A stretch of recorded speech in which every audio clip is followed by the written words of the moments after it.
que ele vai responder é o que o relatório global sobre o clima significa para o Brasil.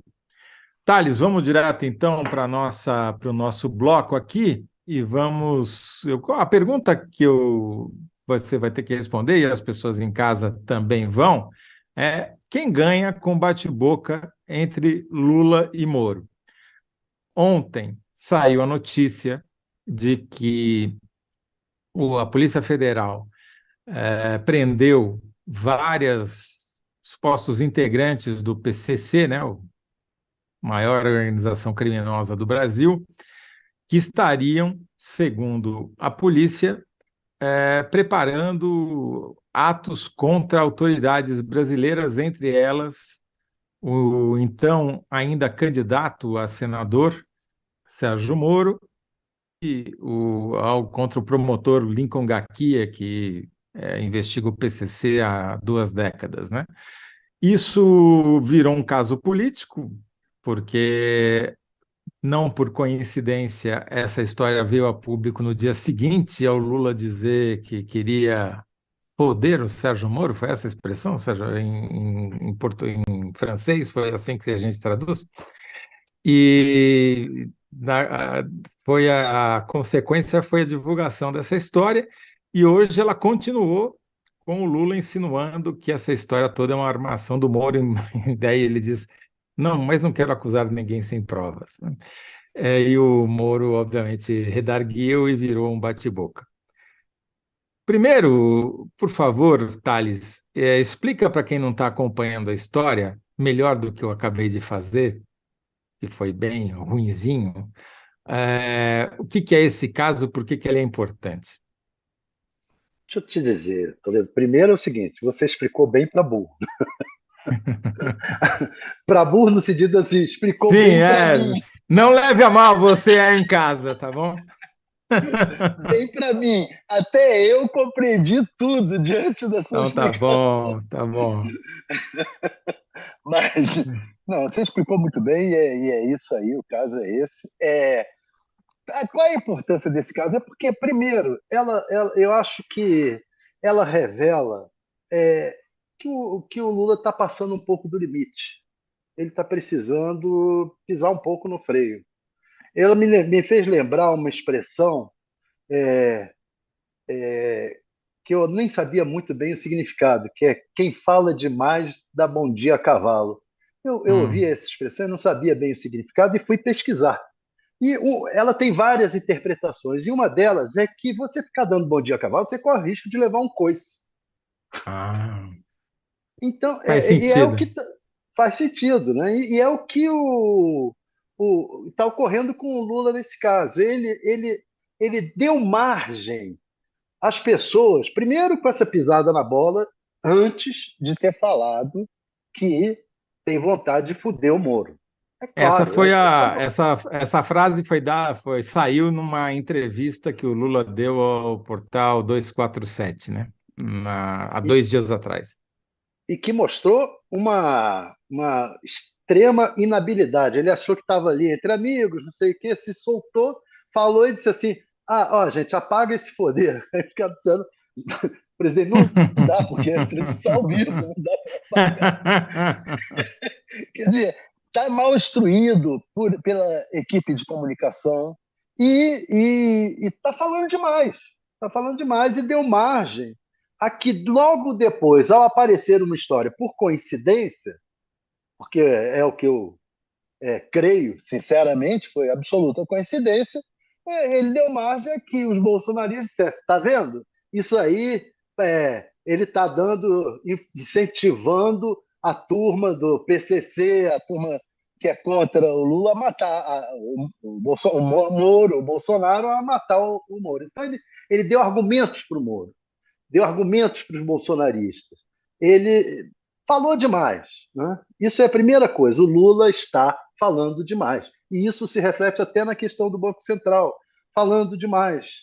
O Lula tem que dar uma repensada nisso. Há outro ponto que isso revela é que ele está com uma estrutura de comunicação ruim, está furada, que a turma não está sabendo administrar direito ainda essa estrutura de comunicação. Então, esse caso, ele ele é simbólico de várias coisas, né? O que eu me Primeiro, surpreendeu, desculpa, Thales, te interromper, mas é que ontem, tudo bem, foi a notícia que causou aquele furor, tal. Eu fiquei até meio assim, decidimos até nem tratar do assunto no análise da notícia, porque tinha tido o aumento da taxa de juros, que a gente julgava, e eu acho que é muito mais importante, o aumento não, a manutenção da taxa de claro, juros recorde no mundo e tal. Mas hoje me surpreendeu o fato de o Lula ter dado uma tréplica e, portanto, ter sustentado o assunto nas manchetes, né? Ao dizer que a história, ele acha que é uma armação do Moro, mas não quer fazer acusação sem prova. Daí o Moro e foi você vê, para o Moro frente. estava lá no chão, Pois é. o Moro tinha virado um Zé Ninguém, o Moro estava sumido, estava acanhado, andando pelos cantos do Congresso, estava apagado. O Lula ressuscita o Moro com essas declarações. Quer Uhum. dizer, para que isso? Para quê? É. Ou é uma burrice, ou é um gesto de extrema inteligência que eu não consigo pegar, não consigo entender, né? Porque o Agora, cara estava apagado. Eu agora, queria te Thales, perguntar o falar. seguinte: se você Ah, acha que o Moro volta a se tornar um candidato à presidência?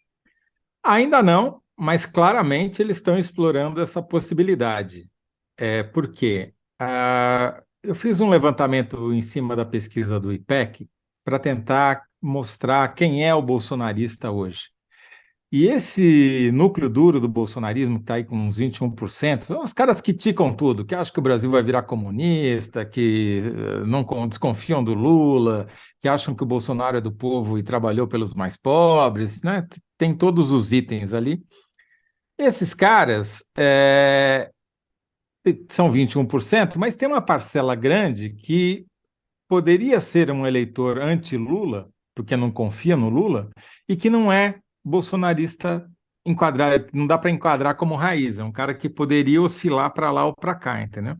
Portanto, existe espaço político para o surgimento de um outro candidato de direita para fazer oposição ao Lula e que não seja o Bolsonaro. E eu acho que o Moro aproveitou muito bem essa situação, com a ajuda da sua sucessora, né, na vara de Curitiba, que é a responsável pelo caso. Explica um pouquinho quem é essa pessoa, qual o papel dela nessa investigação e por que ela tem a ver com a divulgação da notícia. A Gabriela Hardt, né? Uhum. Ela era juíza substituta da 13ª Vara, a vara lá da Lava Jato.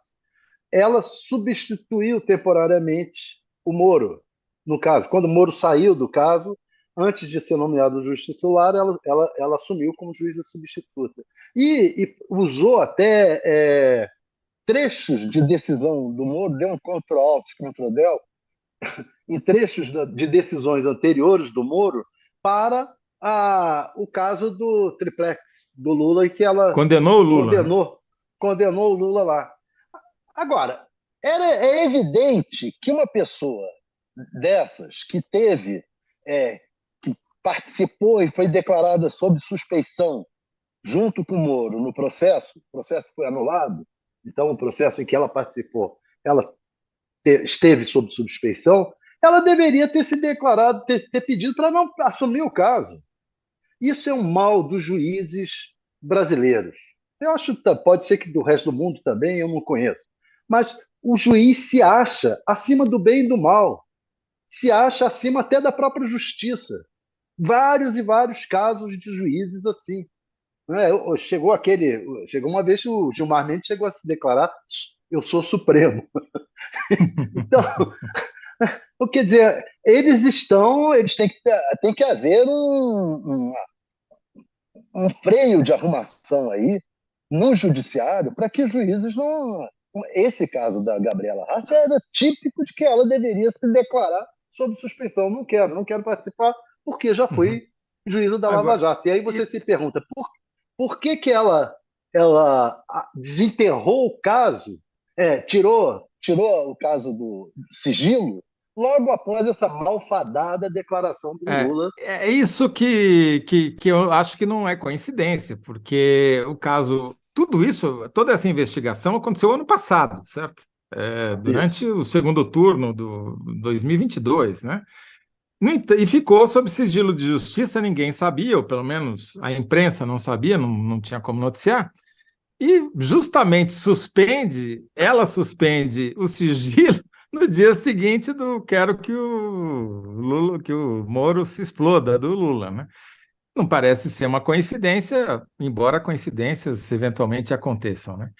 Agora, Thales, enquanto você vai pensando aí numa síntese em 75 caracteres para a nossa pergunta quem ganha com bate-boca entre Lula e Moro, eu vou ler aqui algumas respostas que as pessoas que estão nos assistindo já deram. Então, Danilo Sotero Rogério e a Margarida von Schwenk são os nossos colaboradores permanentes aqui. Eles participam de mais programas do que o Kennedy.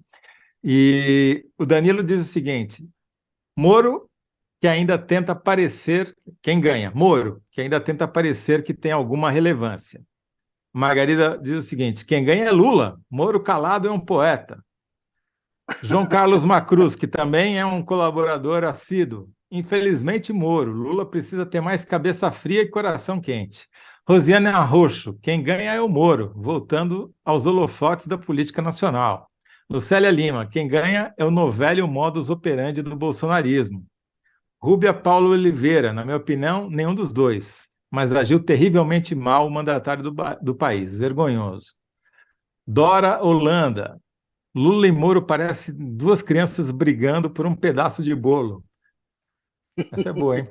Rosiana Roxo, o Lula pode ter suas mágoas enquanto cidadão comum, porém ele é presidente. Cleide Teixeira, sempre bom lembrar os ditados antigos. Fala mais um bom dia a cavalo, meu pai. Sempre falava, olha, mais uma que lembrou aí do seu ditado. E finalmente, esquizo. Lula pensa que estamos ainda na primeira década do milênio. Hoje em dia, um bater de asas de uma borboleta pode provocar grandes furacões. Lula se perdeu no tempo. E aí, qual é a sua síntese, Thales Faria? Eu tenho dúvidas Aqui você sobre. só pode ter certeza, porque em 75 caracteres não cabe dúvida. Um seria assim: Lula ajuda Moro ao manter o senador em evidência com suas críticas. O Uhum. outro seria Lula versus Moro, quem fala demais dá bom dia a cavalo. Então vamos nessa. Lula versus Moro, quem fala demais dá bom dia a cavalo. Vai ser essa a síntese do Thales, e aí a produção vai escolher uma resposta do público, e vocês vão poder entrar lá na nossa enquete no YouTube e votar qual foi a melhor resposta, e a gente dá o resultado e dá as parciais daqui a pouco. Mas não Então, pode ser duas, Toledo? olha, se o pessoal conseguir montar uma enquete com 3 opções, mas eu não recomendo, viu, Thales? Sabe por quê? Que você vai perder, porque o seu eleitorado vai se dividir em dois e o público vai ganhar, entendeu? Eu não recomendo. Tudo Você se bem, entenda aí com a produção. Acho que é arriscado, entendeu? Acho que é eu sigo o arriscado. seu conselho. Eu acho que lá em Matão é sempre assim. Se a oposição ao PT lança só um candidato, ela ganha a eleição. Se a oposição lança 2 candidatos, ganha o PT, entendeu? Então, siga a sabedoria matonense aí, tá bom? Tá certo. Olha, bom, vamos então agora para o nosso terceiro bloco, que é o nosso